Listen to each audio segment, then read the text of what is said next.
This is the third lesson in a series of lessons covering the use of BJT or bipolar junction transistors in amplifier circuits. And in this lesson we are going to look at the BJT small signal model and put it to use in seeing the first demonstration of amplification using a bipolar junction transistor. So I want to start with the large signal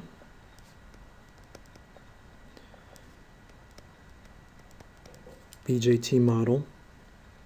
We'll employ the hybrid pi model. We'll go through this derivation pretty quickly and then we'll solve some problems. So this is for an NPN. We have a base, a collector, an emitter. This voltage is VBE, and we have a current that is IS e to the VBE over the thermal voltage VT. And we have a current, base current, that is going to be IC over beta. Now, if we write this out as an expression expressing collector current as a function of base emitter voltage, we have this. Now let's consider when we replace VBE with a capital VBE, a DC value, plus a small signal value. Okay, so there's a DC and then this small AC. This will lead to a response that can then also be decomposed into a large and a small signal component. So we will substitute this single exponential with, now we can take the product or two of two exponentials, because it's e to the VBE, capital VBE plus little VBE over thermal voltage, and we can separate that as e to the capital VBE over V thermal times e to the small signal VBE over V thermal. This here is just the DC collector current. So we can say that big IC plus little IC is equal to big IC times e to the small VBE over VT. Now this may look strange because we're expressing IC in terms of IC, but if we consider little VBE equal to 0, then what do we have? We have big IC plus little IC is equal to just big IC, which means therefore little IC must be 0. Okay, so that makes sense. There's no small signal VBE, there's not going to be any small signal current. So now what we do is we replace this exponential with a power series. And if we take the Taylor series of an exponential of this sort, we're going to get 1 plus 1 plus and then the first term, like if this was e to the AX, then it would expand to 1 plus A times little VBE. Okay, so here we'll have just capital 1 over capital, or 1 over V thermal. It'll be times VBE. There'd be a square term, a cube term, and so forth, but we're going to ignore those.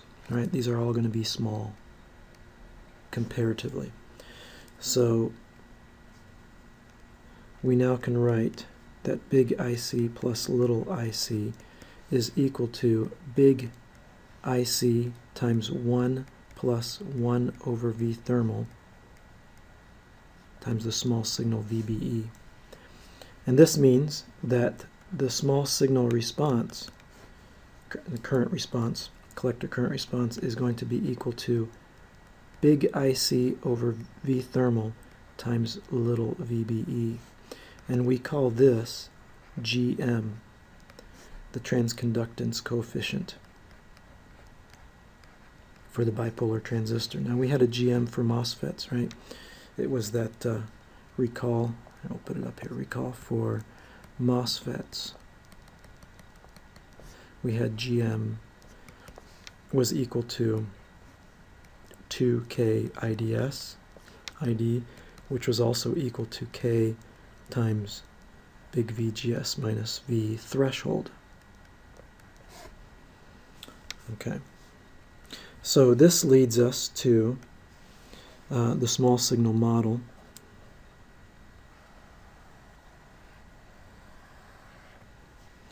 Which will be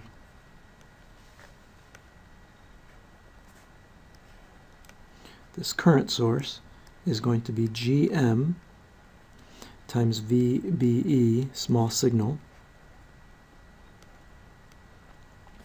And what we have over here for the base, we'll have a current little IB that will be equal to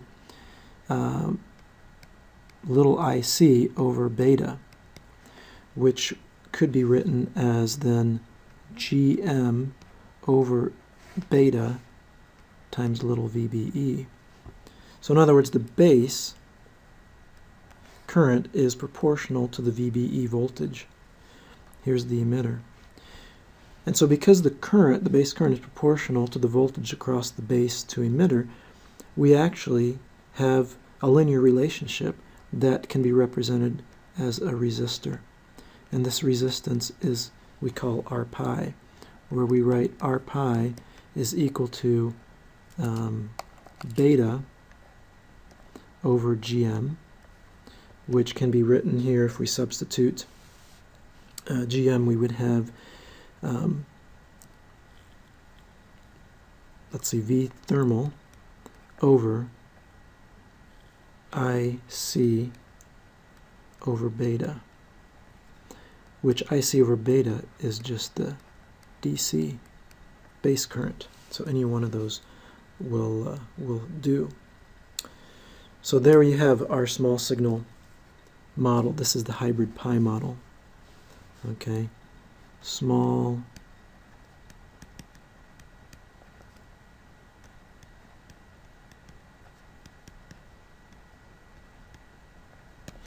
signal hybrid pi model. Now we can also use an alternate model, which is called the T model.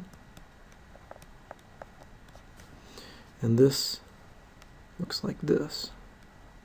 Current source, oops. And then a resistor to the emitter. And the base is connected at the common point there. And this resistor now is RE.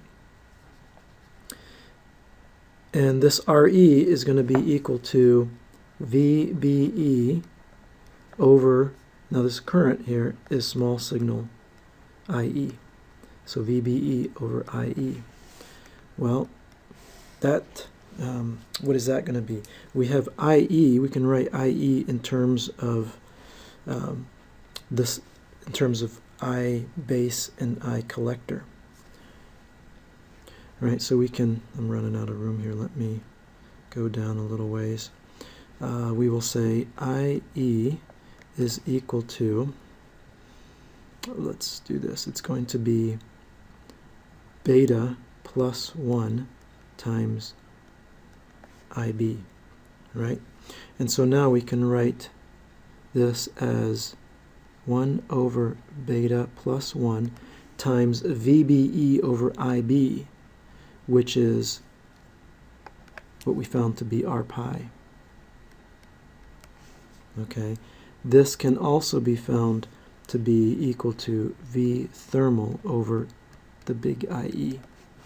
Okay, so you notice, like if you're calculating R pi, it's going to be V thermal over the base current. If you're calculating RE, the emitter resistance, you're going to be taking V thermal over IE. These resistances are the same resistances, but if you recall when we did biasing and we solved for circuits that had a resistance in the base and in the emitter, we would transform all of the resistance, say from the base, over to the emitter, so we had all the resistances in the emitter, or we'd transform them all over to the base side. And we would do that by multiplying or dividing by beta plus 1. And that's exactly what's going on here. RE is simply the R pi that's in the base, but reflected now over to the emitter side by way of dividing by beta plus 1. And then in this model here, we still have that the collector current is GM times VBE, but another way to write it is simply to say that this collector current is alpha times the emitter current. Right, so that's our T model. So we're going to use that when we solve a problem, a small signal problem. So let's go ahead and do that now. Okay, so in this first example we have an inverting amplifier. This could actually act as a logic inverter. You would recognize this as the first amplifier circuit that you would have seen when studying MOSFETs. It's actually what's known as a common emitter amplifier in its simplest form. And here we're given that the circuit is biased up to 0.5 milliamp. In other words, the collector current is 0.5 milliamp. And we are to find the small signal gain VO, which is VC over VI. So the first thing to do is, well, let's first make sure that we're in the active region. So the DC collector voltage will be equal to 10 volts minus RC times 0.5 milliamp. So that'll be 5 volts. Clearly, the base collector junction is not forward biased. Now we're not told what the input is. The input voltage will have to be some voltage to produce 0.5 milliamp. It's certainly not going to be something like 5 volts, right? It'll be on the order of 0.7 volts. So the transistor is in active region.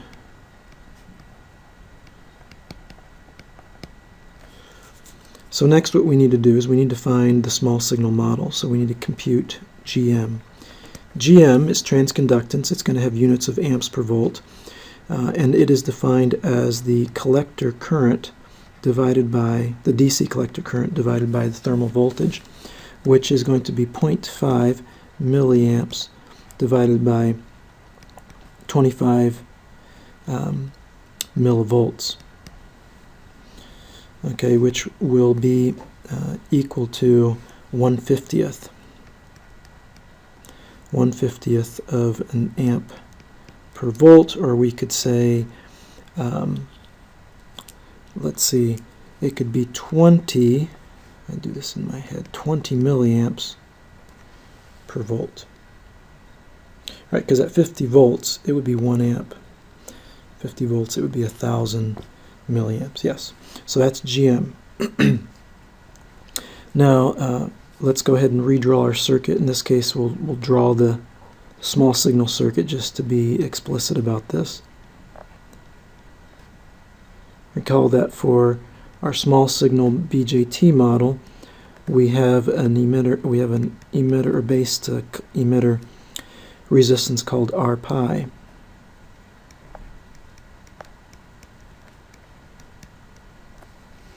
And we'll compute R pi in a minute. So GM, the current IC,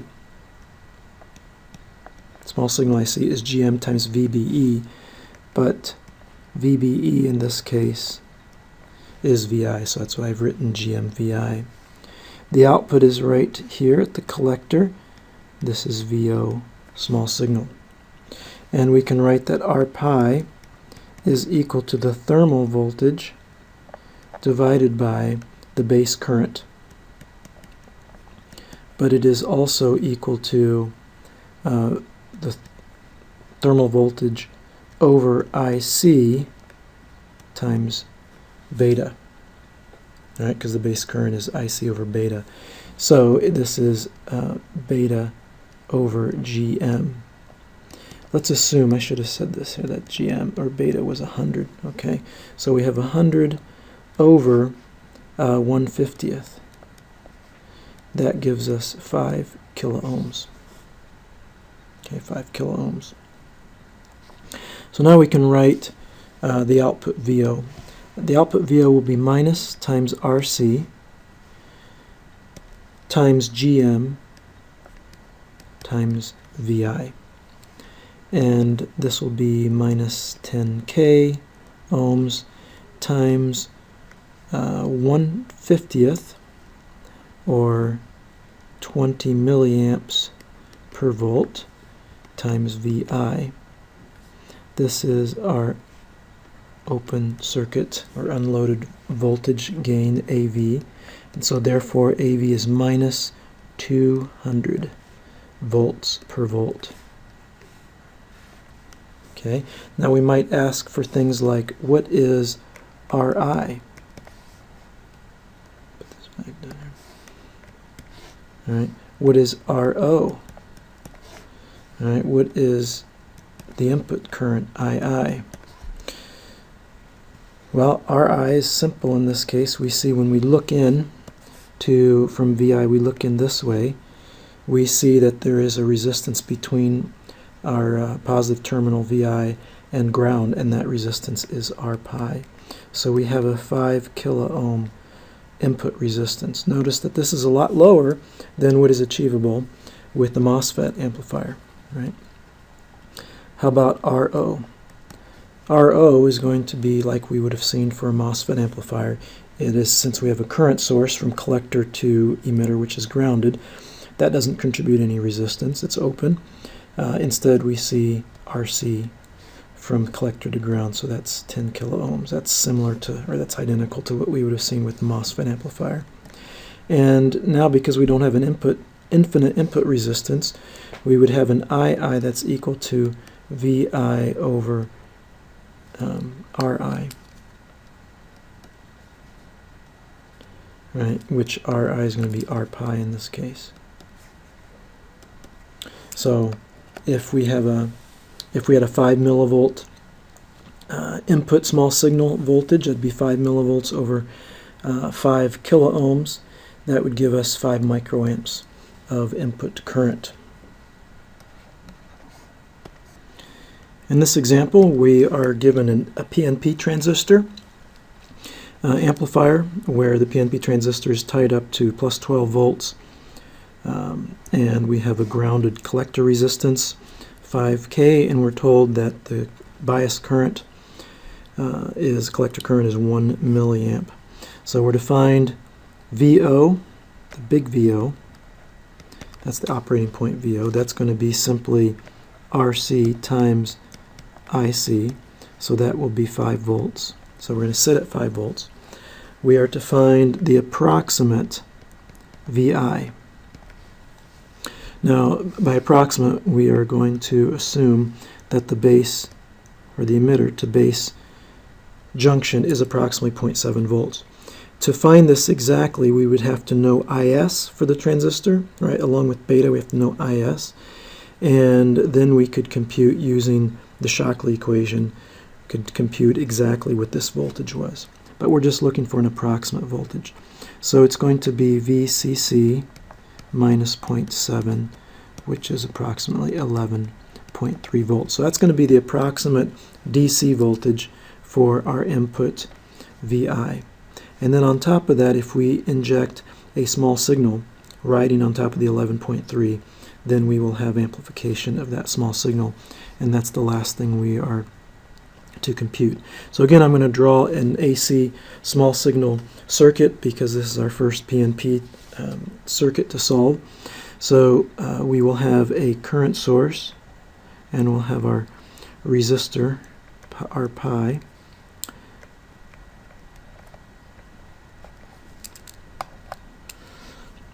R pi is going to connect, I did this wrong. R pi will connect over here. Yes, yes. Okay. So VO, small signal, will simply be equal to GM times RC times VEB, small signal. Now VEB, how does that relate to VI? This is the base and this is the emitter. The emitter is grounded because the VCC 12 volt is turned off because this is an AC analysis. So VEB is actually equal to minus small signal VI. So therefore we can write the voltage gain is actually minus GM RC. It has the same form as what we saw for the NPN amplifier. GM can be computed here as IC over V thermal as before. We have 1 milliamp over 25 millivolts. So we have minus 1/25 times RC, which is 5,000. So AV is minus 200. Okay, minus 200 volts per volt. So that's the same value we had before, but what we did is we doubled IC and we halved RC, so those kind of countered each other. Okay, and just to finish this one up, if we were to plot some signals in time, if we had 12 volts up here, and we had, so this is 5 volts, and then we had 11.3 right here. So we could have the input do something like this.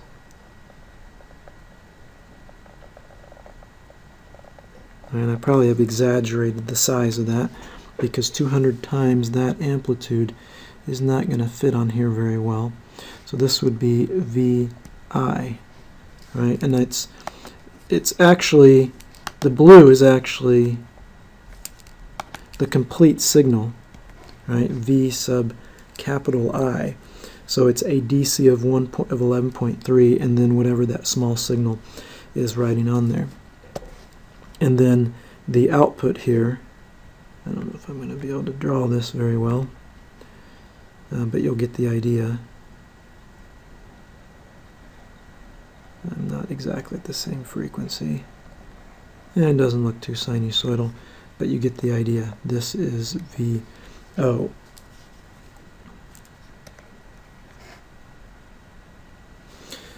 Okay, I think lastly here we will solve one more problem.